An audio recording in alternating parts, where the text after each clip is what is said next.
बिस्मिल्लाहिर्रहमानिर्रहीम। आज हम बात करेंगे स्टेम सेल थेरेपी की डायबिटीज़ के हवाले से, जो कि एक बहुत ही कॉमन मर्ज़ है। डायबिटीज़ के हवाले से बहुत सारे लोग क्वेश्चन करते हैं कि इसमें क्या ट्रीटमेंट ऑप्शन है, स्टेम सेल थेरेपी कितनी सक्सेसफुल है। तो आज हम ब्रीफली बात करेंगे कि डायबिटीज़ है क्या और इसमें क्यों ये मर्ज़ होता है, कितनी ज़्यादा प्रेवलेंस है पूरी दुनिया में, पाकिस्तान में कितनी ज़्यादा प्रेवलेंस है और स्टेम सेल थेरेपी के हवाले से इसमें क्या क्या ऑप्शन मौजूद हैं।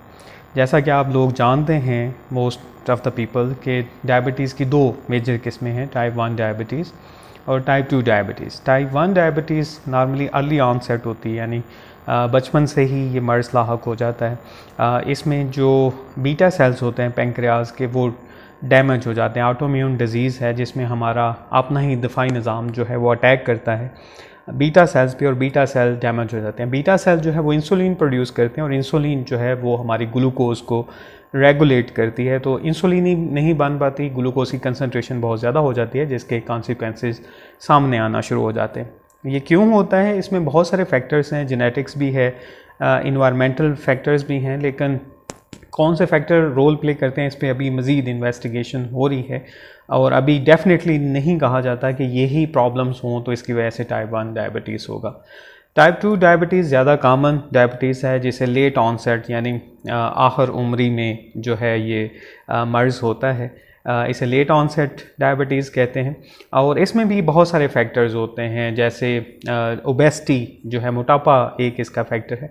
इसमें ओवरऑल अगर देखा जाए तो बहुत सारे फैक्टर्स इन्वॉल्व होते हैं, जिसमें जेनेटिक्स होती है, इन्वायरमेंट होता है, हमारा अपना लाइफस्टाइल होता है।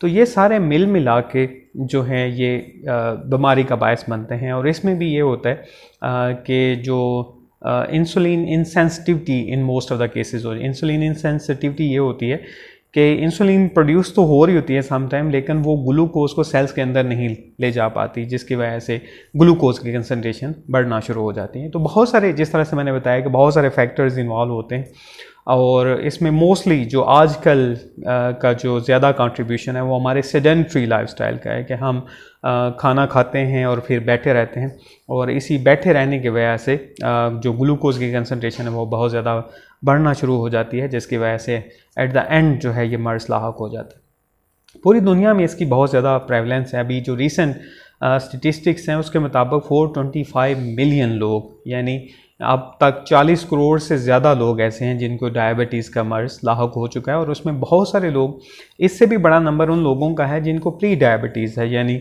डायबिटीज़ अभी शुरू तो नहीं, लेकिन उससे जो पहली वाली कंडीशंस होती हैं कि ग्लूकोज का लेवल बढ़ना शुरू हो जाता है, वो वाली कंडीशन आना शुरू हो चुकी है। पाकिस्तान में बहुत ज़्यादा कंसनट्रेशन है डायबिटीज़ के लोगों की। इस वक्त जो हमारी है 26.3% हमारी जो अडल्ट पॉपुलेशन है, यानी हमारे अडल्ट में से हर 4 में से एक बंदे को डायबिटीज़ का मर्ज़ लाहक है। तो ये पाकिस्तान में बहुत ज़्यादा इसकी प्रेवलेंस है, जिसकी वजह से लोगों के कंसर्न्स भी बहुत ज़्यादा हैं कि इसको हम कैसे बेहतर कर सकते हैं, कैसे ठीक कर सकते हैं। तो उसमें सबसे ज़्यादा तो ये है कि हमें सेडेंट्री लाइफस्टाइल को छोड़ना होगा, हमारे इन्वायरमेंट को हमें बेहतर बनाना होगा, हमें अपने लाइफस्टाइल में चेंजेस लेके आना है। और अब हम आते हैं असली टॉपिक की तरफ कि इसका स्टेम सेल थेरेपी के में, क्योंकि स्टेम सेल थेरेपी के अलावा अगर हम बात करें तो इंसुलिन अवेलेबल है। मोस्टली टाइप 1 डायबिटीज़ में इंसुलिन का इस्तेमाल किया जाता है। टाइप 2 डायबिटीज़ में बहुत सारी डिफरेंट ड्रग्स अवेलेबल हैं, 8-10 मुख्तलिफ़ किस्म की हैं जो कि डायबिटीज़ की ट्रीटमेंट के लिए इस्तेमाल होती हैं, जो ओरली हम लेते हैं। इसके अलावा इंसुलिन का इस्तेमाल भी किया जाता है ताकि इस मर्ज़ को जो है वो ठीक किया जा सके। इसकी कॉम्प्लिकेशंस बहुत ज़्यादा हैं। जब ये मर्ज़ लाहक होता है तो उसके बाद साइलेंटली इसकी जो है हमारे तकरीबन सभी बॉडी को ये डैमेज करना शुरू हो जाता है। इसमें जो कॉमन सिम्टम्स आती हैं वो न्यूरोपैथी हैं, यानी जगह जगह पे दर्द होना शुरू हो जाता है। न्यूरोपैथी से कॉमन प्रॉब्लम, आई डिजीज़ बहुत ज़्यादा होना शुरू हो जाती हैं, ब्लाइंडनेस की तरफ लेके चला जाता है, हमारे गुर्दे जो हैं वो डैमेज होना शुरू हो जाते हैं। That is also a common problem. Skin की बहुत ज़्यादा कंडीशंस जो हैं वो प्रॉब्लमेटिक होना शुरू हो जाती हैं। पाँव जो हैं वो डैमेज हो जाते हैं, उसमें ज़ख़म आना शुरू हो जाते हैं और वो ज़ख़म ठीक ही नहीं हो पाते। ब्रेन के बहुत ज़्यादा डिसऑर्डर, अल्ज़ाइमर्स की तरफ ले जाता है। इसके अलावा डिप्रेशन, एंग्जाइटी और बहुत सारी कॉम्प्लिकेशंस जो हैं वो आना शुरू हो जाती हैं, डिमेंशिया होना शुरू हो जाता है। यानी ब्रेन को भी बहुत ज़्यादा ये साथ साथ डैमेज करना शुरू हो जाता है। तो अब हम बात करते हैं कि स्टेम सेल्स में क्या इसकी ऑप्शंस हैं और अब तक के क्या रिजल्ट्स हैं। तो उसमें स्टेम सेल्स में बहुत ज़्यादा अब ऑप्शंस मौजूद हैं। इस पर ट्रायल्स किए गए, जब साइंस में काम होता है तो पहले एनिमल ट्रायल्स किए जाते हैं, उसके बाद ह्यूमन ट्रायल्स शुरू होते हैं। तो इसमें जो एनिमल ट्रायल्स के रिजल्ट्स थे वो बहुत अच्छे हैं। बहुत सारी कंपनीज तेज़ी से काम कर रही हैं जिन्होंने ह्यूमन ट्रायल्स भी कंपनी हार्वर्ड यूनिवर्सिटी में बहुत अच्छा काम हो रहा है। उनका पूरा एक सेंटर है जो डायबिटीज़ को देख रहा है, और बहुत सारी यूनिवर्सिटीज़ में बहुत अच्छे रिजल्ट सामने आ रहे हैं। लेकिन अभी अमेरिका में कोई FDA अप्रूव थेरेपी अवेलेबल नहीं है स्टेम सेल्स के हवाले से, और इस पर बड़ा तेज़ी से काम हो रहा है और उम्मीद की जा रही है कि बहुत जल्द इसकी थेरेपी जो है वो FDA अप्रूव्ड सामने आ जाएगी। अभी तक के जो रिज़ल्ट्स हैं उसमें मुख्तलिफ स्टेम सेल्स को इस्तेमाल किया गया है। सबसे ज़्यादा जो इनिशियल ट्रायल्स शुरू हुए तो उसमें बोन मैरो से स्टेम सेल्स लिए गए और उसको एज ए थेरेपी यूज़ किया गया, जिससे जो है इम्प्रूवमेंट आना शुरू हुई और पेशेंट में इम्प्रूवमेंट हुई। इम्प्रूवमेंट किस तरह से होती है? स्टेम सेल जो होते हैं इनके मल्टीपल रोल होते हैं। जब स्टेम सेल थेरेपी दी जाती है तो एक तो ये होता है कि स्टेम सेल जो हैं वो हार्मोन्स को बेहतर करना शुरू हो जाते हैं। दूसरा उनका जो मेजर रोल होता है वो इम्यूनो मॉड्यूलेशंस का है। टाइप 1 डायबिटीज़ हो, टाइप 2 डायबिटीज़ हो, उसमें इन्फ्लेमेशन होना शुरू हो जाती है। टाइप 1 डायबिटीज़ में ख़ास तौर पे इम्यून सिस्टम चूँकि रिएक्ट करता है और वो डैमेज कर देता है, दोबारा से रिपेयर का प्रोसेस उस तरह से नहीं होता। तो जो स्टेम सेल्स का रोल होता है वो इम्यूनो मॉड्यूलेशंस का मेजर रोल होता है कि इम्यून सिस्टम को मॉड्यूलेट, अगर वो ओवर रिएक्ट कर रहा होता है तो उसके रिएक्शन को वो बैलेंस करता है। इसके अलावा उनका जो स्टेम सेल का तीसरा बड़ा रोल होता है वो डायरेक्ट रिपेयर का होता है कि जहाँ जहाँ भी डैमेज हो रहा होता है तो स्टेम सेल्स खुद जाके उस जो ख़ास तरह के सेल्स चाहिए होते हैं जहाँ पे डैमेज मौजूद है उन सेल्स में वो कन्वर्ट हो जाते हैं और इस तरह से रिपेयर, मसलन बीटा सेल जिस तरह से डैमेज हो रहे होते हैं तो उस सूरत में ये बीटा सेल्स में कन्वर्जन इनकी होती है और इंसुलिन प्रोड्यूसिंग सेल्स ये बनाना शुरू हो जाते हैं और इस तरह से ये रिपेयर कर। इसके अलावा जो इसकी कंडीशन कॉम्प्लिकेशंस होती है, मतलब किडनी डैमेज है, ब्रेन डैमेज है, या जो हमारे लिवर में डैमेज होता है, तो ये सेल्स इम्यून सिस्टम को मॉड्यूलेट करते हैं और दूसरी तरफ जो है ये सेल्स में कन्वर्ट होते हैं और वो सेल्स रिपेयर के प्रोसेस को स्टार्ट करते हैं और इस तरह से जो इंसान है वो बेहतर महसूस करना शुरू हो जाता है और इस तरह से सिम्टम्स जो हैं वो रिवर्स होना शुरू हो जाती हैं। एक बात मैं यहाँ पे वाज़ा कर दूँ कि अभी तक जितनी भी ट्रीटमेंट जो स्टडीज़ में जिनसे गो थ्रू हुआ उसमें इससे सिम्टम्स को इम्प्रूव किया गया है। कोई ऐसी अभी तक नहीं है स्टेम सेल थेरेपी में थेरेपी अवेलेबल जो कि टोटल क्योर कर दे, यानी जिसमें क्लेम किया जाए कि 100% आपकी डायबिटीज़ ठीक हो जाएगी। इसमें सिचुएशन को, सिम्टम्स को बेहतर किया जा सकता है, उसमें काफ़ी हद तक बेहतर हो सकता है। 20% इम्प्रूवमेंट हो सकती है, 30% इम्प्रूवमेंट होती है, 50% तक इम्प्रूवमेंट हो सकती है। सिम्टम जो कॉम्प्लिकेशंस आना शुरू हो चुकी हैं उसको रिवर्स किया जा सकता है। तो इसमें 100% अभी तक क्योर नहीं है, लेकिन काफ़ी हद तक सिम्टम्स को बेहतर किया जाए। उसमें भी डिपेंड करता है कि कौन से आपने सेल्स लिए हैं, कौन सा तरीका है, उसकी सेल्स की कंसंट्रेशन आपने कितनी यूज़ की है, एज ऑफ द पेशेंट्स क्या है, कितनी ज़्यादा उसमें कॉम्प्लिकेशन। नॉर्मली अगर स्टेम सेल थेरेपी अर्ली आपकी डिटेक्शन हुई है और उसमें इस्तेमाल की जाती है तो उसमें रिकवरी जो है वो ज़्यादा अच्छी होती है। जिन लोगों में क्रॉनिक डायबिटीज़ हो, यानी 20 साल से 15 साल से ये मर्ज़ है और उसमें सिम्टम्स और कॉम्प्लिकेशंस आना शुरू हो चुकी हैं, तो उसमें उस तरह की रिकवरी या उतनी परसेंटेज ऑफ इम्प्रूवमेंट जो है वो नहीं देखेगी जितनी स्टडीज़ से मैं गो थ्रू हुआ हूँ। तो इसमें यह है कि मैं अभी मेंशन कर रहा था कि कौन कौन सी हमारे पास ऑप्शन हैं। तो उसमें एक ऑप्शन मैंने अभी मेंशन की है कि बोन मैरो ड्राइव जो है स्टेम सेल्स लिए। बोन मैरो में हमारे मेसेनकाइमल स्टेम सेल्स भी होते हैं, हेमेटोपोएटिक स्टेम सेल्स भी होते हैं, तो इसको डायरेक्टली इस्तेमाल किया जाता है इंट्रावेनस, वहाँ से बोन मैरो से एक्सट्रैक्ट करके IV दिया जाता है और इससे इम्प्रूवमेंट जो है वो रिकॉर्ड की गई। स्टडीज़ हुई 1 साल के लिए, 2 साल के लिए, और इसमें इम्प्रूवमेंट्स देखे गए। दूसरी ऑप्शन होती है adipose drive mesenchymal stem cells, यानी फैट टिश्यू से मेसेनकाइमल स्टेम सेल्स जो हैं उनको हार्वेस्ट किया जाता है और उसको एज ए थेरेपी इस्तेमाल किया जाता है। इसकी भी स्टडीज़ मौजूद हैं और उसमें भी इम्प्रूवमेंट हुई और इसको फॉलोअप किया गया 1 या 2 सालों के लिए और उसमें देखा गया कि पेशेंट्स में जो कंडीशन चल रही थी उसको ख़ासा बेहतर किया जा सकता है। इसके अलावा जो सबसे ज़्यादा अभी कॉमनली इसके लिए थेरेपी यूज़ की जाती है that is umbilical cord blood stem cells.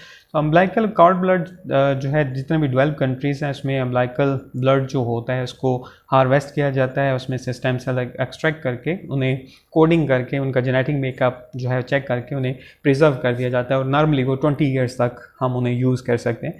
तो पेशेंट के जो सेल्स हैं उसका भी जेनेटिक फिंगरप्रिंट्स लिया जाता है, उसका मैचिंग की जाती है और अगर मैच हो जाए तो उन सेल्स को यानी अम्बिलिकल कॉर्ड ब्लड जो सेल्स होते हैं उनको इस्तेमाल किया जाता है और ये ही ज़्यादा कॉमनली मुख्तलिफ़ कंट्रीज़ में जो थेरेपी दी जा रही है उसमें ये तरीका ज़्यादा इस्तेमाल किया जाता है कि जो अम्बिलिकल कॉर्ड ब्लड होता है उसमें से स्टेम सेल एक्सट्रैक्ट करके उनको एज ए थेरेपी इस्तेमाल किया जाता है और इस पर भी काम हो रहा है और इसके रिज़ल्ट भी काफ़ी बेहतर हैं।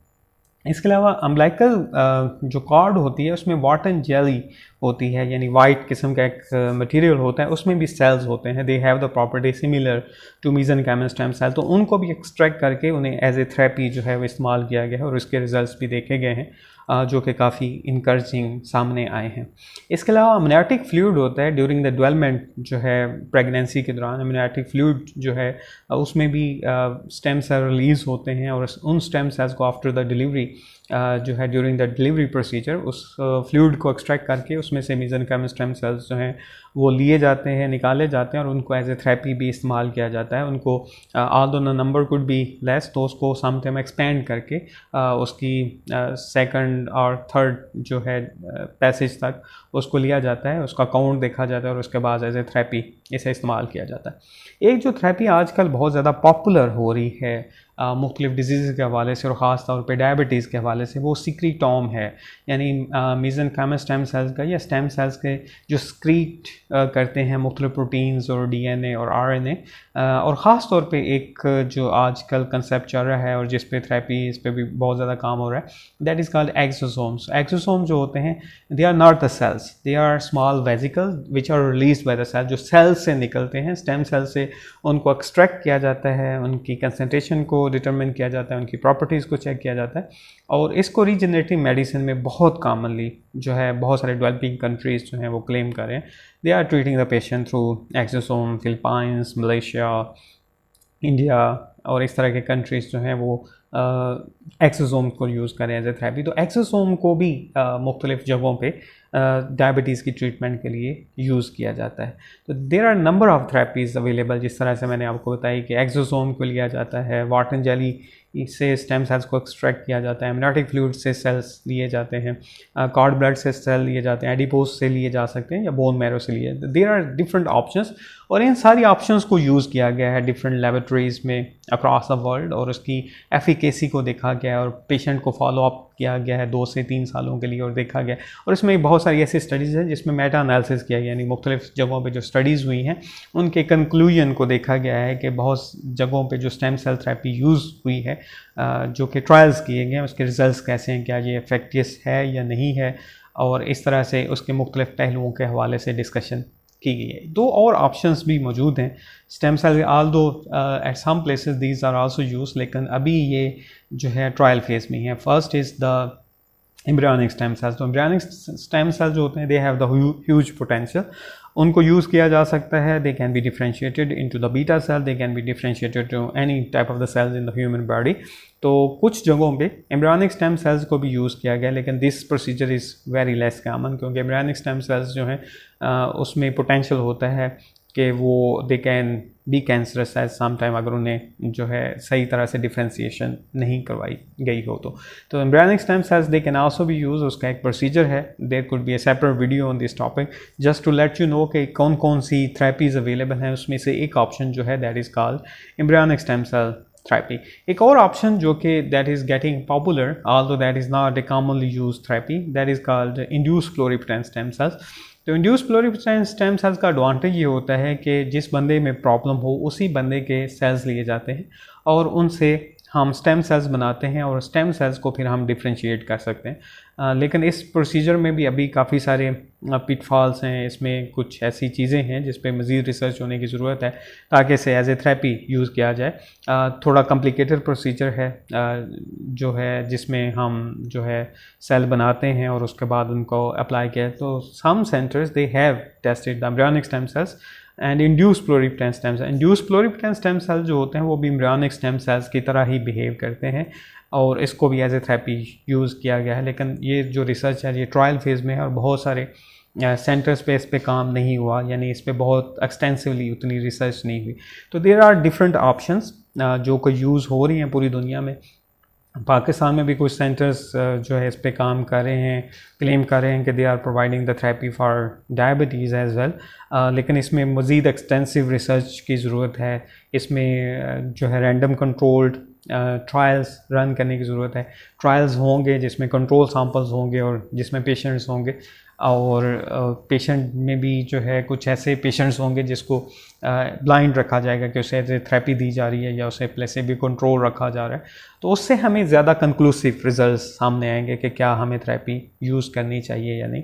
तो इसमें अभी मज़ीद रिसर्च की ज़रूरत है। कंक्लूडिंग पॉइंट इसमें यही है कि स्टेम सेल्स थेरेपी जो है एक प्रॉमिसिंग थेरेपी ज़रूर है, लेकिन इस पे अभी ट्रायल हो रहे हैं पूरी दुनिया में। इस पे बड़ा एक्सटेंशन, क्योंकि एक बहुत कॉमन प्रॉब्लम है पूरी दुनिया में। जिस तरह के मैंने शुरू में मेंशन किया कि 40 करोड़ से ज़्यादा लोग पूरी दुनिया में डायबिटीज़ से सफ़र कर रहे हैं। तो पूरी दुनिया की लैबोरेटरीज इस पर बहुत ज़्यादा फोकस कर रही हैं कि इसकी कोई ऐसी थेरेपी हो जिससे इसे क्योर किया जाए, और इसमें एक प्रॉमिसिंग थेरेपी जो है वो स्टेम सेल थेरेपी है। लेकिन वंस अगेन ये ट्रायल फेजेस में है, बहुत सारे क्लिनिकल ट्रायल्स इस पर रन हो रहे हैं और उम्मीद की जा रही है कि बहुत जल्द ही हमें कोई कंक्लूसिव थेरेपी सामने आ जाएगी जिसको डायबिटीज़ के लिए, टाइप 1 डायबिटीज़ और टाइप 2 डायबिटीज़ के लिए यूज़ किया जा सकता। दूसरा इसमें कंक्लूडिंग पॉइंट ये है कि ये 100% अभी तक क्योर नहीं है, इसमें इम्प्रूवमेंट हो सकती है। दैट डिपेंड्स, वंस अगेन मैंने पहले भी मेंशन किया है कि एज ऑफ द पेशेंट क्या है और कितनी ज़्यादा देर से उसे डायबिटीज़ है। तो इन सारी चीज़ों को सामने रख के पेशेंट का पूरा रिकॉर्ड जो है उसे देखा जाता है, उसके टेस्ट वगैरह करवाए जाते हैं और उसके बाद उसे एजुकेट किया जाता है कि अगर हम इस थेरेपी की तरफ जाएं उसमें से ये वाला ऑप्शन आपके लिए ज़्यादा अच्छा हो सकता है और इसमें इतनी % आपके लिए इम्प्रूवमेंट होगी। मुझे उम्मीद है कि आपके लिए ये इन्फॉर्मेटिव होगी। अगर आपके कोई क्वेश्चंस होंगे फर्दर इस हवाले से, you can ask me. Thank you very much for watching this.